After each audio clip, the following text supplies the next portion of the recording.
Hello friend, I want to tell you about the Honda Accord car. The Honda Accord is one of many cars in the middle class, but one of the few that can be safely said to be exceptionally reliable. Still contemporary and modern, and at the same time enjoying the reputation of the best-made car in the segment. Today we present the 7th generation Honda Accord. After its presentation, the car had a 6-year history with a facelift at the end of production. In 2006, the front fascia and clocks were slightly restyled. The diesel engine was refined, but overall, little has changed. What's more, even compared to the 6th generation Accord, little has changed in the design of the car. However, a lot has changed in the equipment, which brought it closer to contemporary competitors, and most importantly, Honda equipped the Accord with a diesel engine of its own design. This was a breakthrough for Honda, because the 2.2 ICTDI engine was their first engine of this type. As the years have shown, one of the best in the world. The design of the car has not really changed compared to its predecessor. We are talking about a fully independent suspension of identical construction with 2 wishbones at the front and a multi-link axle at the rear. The engines were placed transversely and connected to a manual gearbox or a classic 5-speed automatic. Previously, a 4-speed automatic was used. A liftback body type was no longer offered, only a sedan and a station wagon. The coupe was also unavailable in Europe. Engines. Honda offered a poor range of engines for the Accord. 2 petrol engines with a VTEC system with a capacity of 2L and 2.4L, as well as 1 diesel 2.2 ICTDI.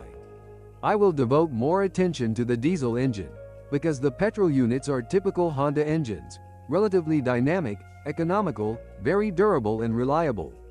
The 2.2 ICTDI diesel is a modern design with common rail injection, a variable geometry turbocharger, a 16-valve head with 2 camshafts and balance shafts. The injection system was handled by Bosch. The particulate filter appeared only in engines after the facelift in 2006. The 2.2 ICTDI unit offered very good parameters. The maximum power of 140 HP and torque of 340 Nm did not impress the competition, but the engine willingly turns up to 5,000 revolutions per minute, fitting into the dynamic trend of Honda engines. What's broken? In general, there are few faults in the Accord that are typical of this model, and those that are, almost all of them are inherited from its predecessor. The suspension is durable, but the same cannot be said for the steering gear. From time to time, you need to replace one of the front control arms or the end piece. That's all. The problem, and quite a troublesome one at that, is the whole car vibrating at higher speeds. The same problem affected the older generation of the Accord, often during braking. Users of these cars discovered that the faulty, internal drive joints were to blame.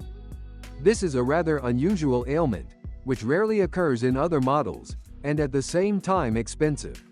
New joints are poor quality replacements, and the original ones are astronomically expensive. A problem that Honda has not eliminated, even by moving production to warmer Japan, is corrosion.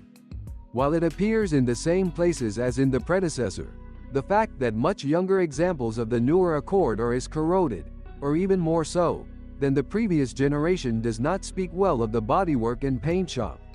By the way, the paint in Accords is neither thick nor durable. It scratches and fades quickly. Rust appears on the edges, on the rear wheel arches, on the doors and even the roof. In fact, to buy a good example, you have to carefully inspect the entire bodywork from the outside and inside. Facelift examples are better protected. Quite rarely, but electrical failures occur, which was unthinkable in older Hondas. Central locking actuators or headlight leveling can break down. A fairly typical failure is the creaking of the clutch pump, which sometimes just needs lubrication, but this still means it will need to be replaced soon. Let's take a look at the engine now. The Japanese design is very successful and reliable, but it wasn't without its small mishaps. The exhaust manifold sometimes cracks, which is currently covered by the service campaign. There may also be small problems with the high-pressure pump, which doesn't maintain its parameters.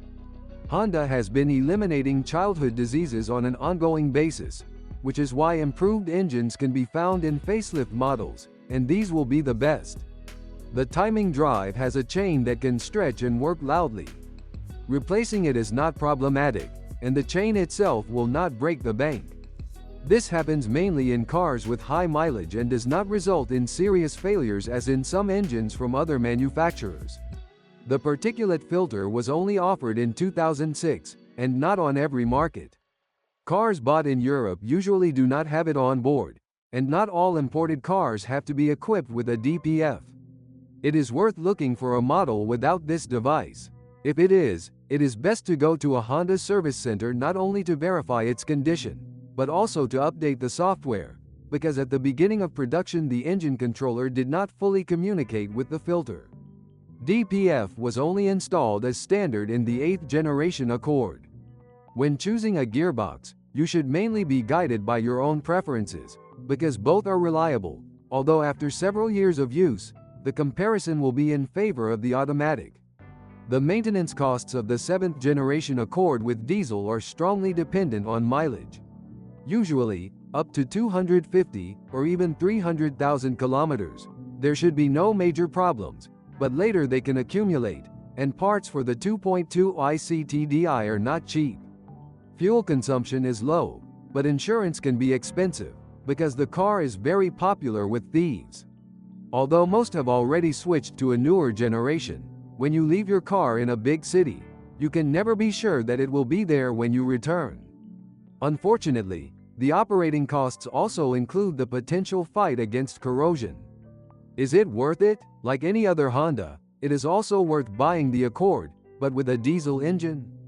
This is a key question because the Accord will be much cheaper to run, even with a larger 190 HP petrol engine and a decent gas installation. LPG installation is more or less the cost of a turbocharger or a dual-mass flywheel with a clutch, so it is worth considering the car's service life.